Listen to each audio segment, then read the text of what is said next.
Welcome back नाज़रीन। हम गुफ्तगू कर रहे हैं ईरान, इजराइल, अमरीका पर, और हमारे साथ मौजूद हैं एजाज़ अहमद चौधरी साहब और जाहिद हुसैन साहब।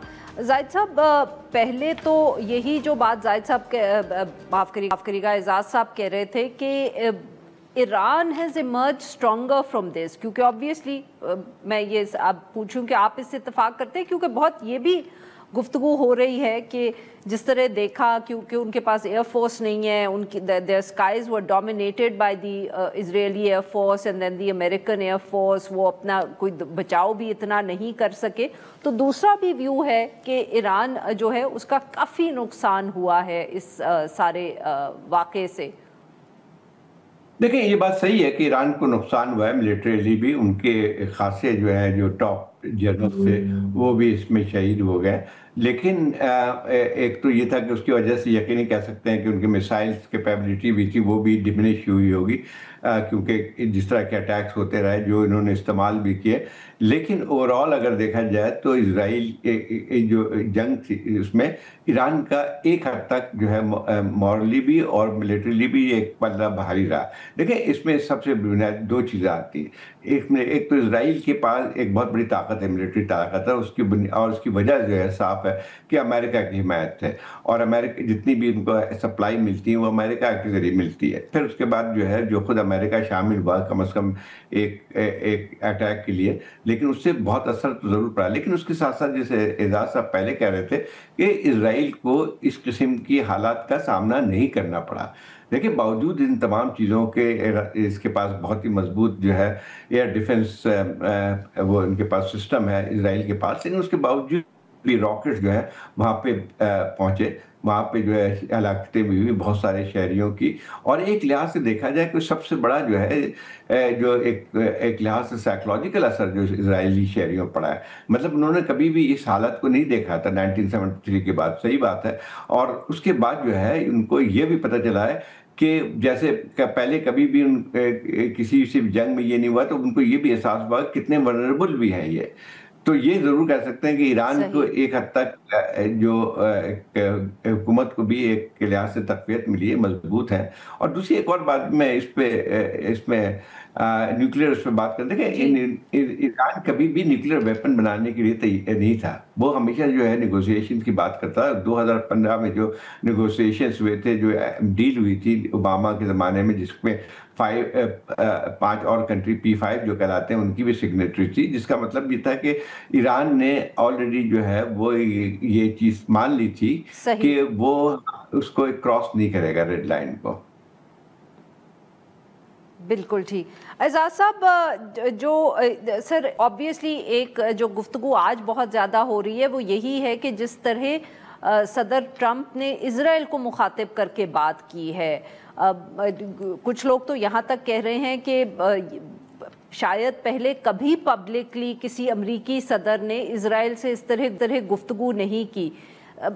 कैन वी से कि अब हो सकता है कि इजराइल और एक अमरीकी सदर जो हैं उनके दरमियान कोई फासला बढ़ेगा, इन दोनों ममालिक में बढ़ेगा, और इज़ इट जस्ट टेम्पररी, या ये सिर्फ जो सदर डोनाल्ड ट्रंप हैं और नेतन्याहू के दरमियान ये थोड़ी सी तलखी होगी? How are you looking at this angle?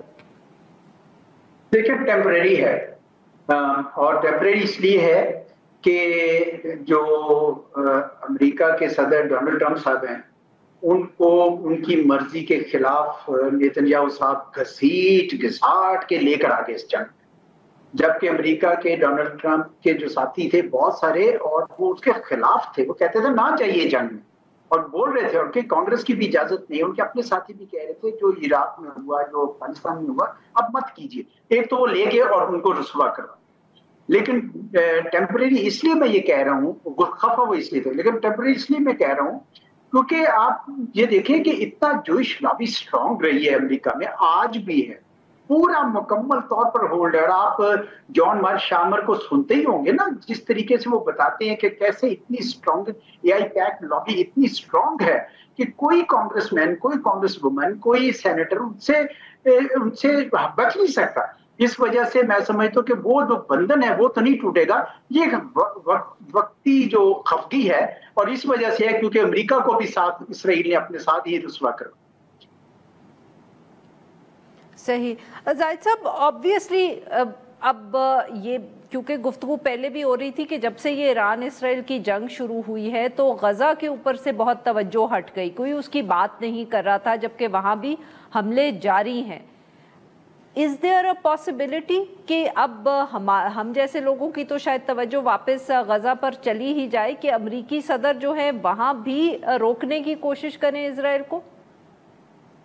नहीं, मुझे नहीं लगता है। देखिए, एक बात यह है कि जो गाज़ा में जो कुछ हो रहा है, जो इज़राइल इतने दिन से जो है वो कार्रवाई कर रहा है, और ख़ास तौर पे जब से ट्रंप सदर बने उस वक्त से बहुत ज़्यादा और शिद्दत भी आई है। अब उन पे कोई रोक-टोक अमेरिका की तरफ से नहीं है। पहले तो कम से कम एक हल्का-फुल्का जो है इनको तंबीह भी की जाती थी, लेकिन अब जो है एक लिहाज से इनको ओपन लाइसेंस है कि वो जो कुछ करना चाहे। और आपको पता है कि इन्होंने तो इस अरसे में जो एड्स जो भी आ रही थी, एक सप्लाई लाइन जो थी जिसमें तयशुदा उसमें, वो तक बंद कर दी है।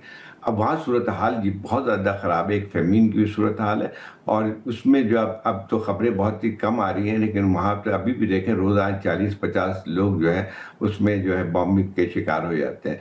और वहाँ पे मेडिकल फैसिलिटी का ताल्लुक नहीं। अभी आप जो एड एजेंसीज हैं, जो लोग वहाँ पे काम करते रहे थे, उनकी अगर बयान दें तो इतनी हॉरिफिक स्टोरीज जो है नज़र आती ह्यूमन उसकी कि मिजरी की जो है इससे पहले मेरे ख्याल हालिया दौर में कभी भी नहीं मिलती थी।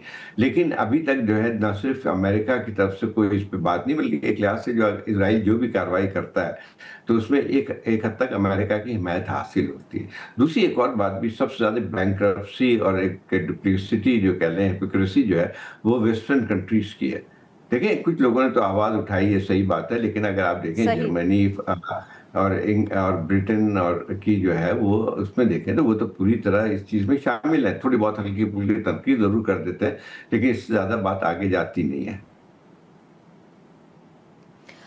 इजाज़ साहब, इफ होपफुली अगर ये सीज फायर होल्ड करता है तो आपके ख्याल में अब what are the lessons that ये इन सब ममालिक के लिए, चाहे ईरान हो, इजराइल हो, बाकी जो गल्फ के ममालिक हैं उनके लिए भी, बिकॉज ऑब्वियसली जब इस किस्म का ये न सिर्फ गज़ा में जो हो रहा है बल्कि जो ईरान इजराइल के दरमियान हुआ, इसका असर तो पूरे खित्ते पे पड़ता है। What are the lessons that you think will be learned? I think इस वक्त बड़ा अहम जी, मेरे ख्याल में इस वक्त तमाम अरब ममालिक जो हैं उनको अब ईरान के साथ मिलकर या ईरान को उनके साथ मिलकर अमेरिका से ये कहना होगा कि आप इसराइल का हाथ रोकें। जो उन्होंने जुल्म का बाजार गर्म कर रखा है वहां पे गाजा में, ये बिल्कुल गैर इंसानी है, ये मुनासिब नहीं है। मेरे ख्याल में इस वक्त एक मुतहिदा आवाज जानी चाहिए अरब दुनिया से और ईरानियों से, क्योंकि ये बहुत जुल्म हो गया। ये तो आप जब कभी खाना खाने बैठते हैं और आपके जहन में जब वो आते हैं जो सीन है, तो मैं आपको बताऊं कि बड़ा ही सख्त दुख होता है। मुझे नहीं पता ये अहले मगरिब कैसे इत्मीनान से सो रहे हैं। वो तो इसराइल की आज भी हमायत कर रहे हैं। तो मेरे ख्याल में ये एक बहुत बड़ा सबक है कि जो ये कर सके। वैसे एक और भी सबक मिलता है, वो ये है कि आप जब तक अपने जोरे बाजू पे होंगे तो कोई आपको शिकस्त नहीं दे सकता। उस वक्त सब ये कहते थे कि ईरान के पास sir, I am running out of time, माफ करिएगा मैं आपकी बात काट रही हूं because I have to get the last comment from Zahid Hussain sahab. Zahid sahab, same question to you, 30 second sir. लेकिन देखें, ठीक है, वेस्टर्न कंट्रीज की वो तो अपने बात के लिए हिपोक्रेसी की भी और उनकी एक लिहाज से जो इजराइल की सपोर्ट रही, लेकिन सबसे बड़ा जो है वो अरब कंट्रीज का आप जरा देखें, आज तक एक आवाज़ इससे नहीं उठी है, एक आवाज़ नहीं। कम से कम वेस्टर्न कंट्रीज़ में, इवन अमेरिका में लोगों को कम से कम आज़ादी है कि वो अपनी एहतजाज करते हैं और बहुत बड़े बड़े जो है वहाँ पे एहतजाजी मुजाहरा हुए, लेकिन अरब कंट्रीज़ में तो इसकी भी इजाज़त नहीं है। और सबसे बड़ा ये कि चाहे वो सऊदी अरेबिया हो, चाहे वो जॉर्डन हो, चाहे इजिप्ट हो, बल्कि इजिप्ट तो कम से कम एक लिहाज से बिल्कुल एक कॉम्प्लिस है इस पूरे जेनोसाइडल वॉर में। तो अब यही है कि बिल्कुल ऐसा लगता है कि गाज़ा के अवाम जो है बिल्कुल अकेले तन्हा है इस वक्त हैं और एक जुल्म का शिकार है और जेनोसाइड का शिकार है। तो उसमें जो है मैं ख्याल इसकी, मैं पहले भी जैसे कहा कि इसकी नज़ीर नहीं मिलती है और इसकी जिम्मेदार सारी एक मैं ख्याल ये सारी है। बहुत बहुत शुक्रिया हमारे दो मेहमानों का, उन्होंने वक्त निकाला। नाज़रीन, यहाँ पे लेंगे एक छोटी सी ब्रेक और जब हम ब्रेक से वापस आएंगे तो हम बात करेंगे खैबर पख्तूनख्वा के हवाले से।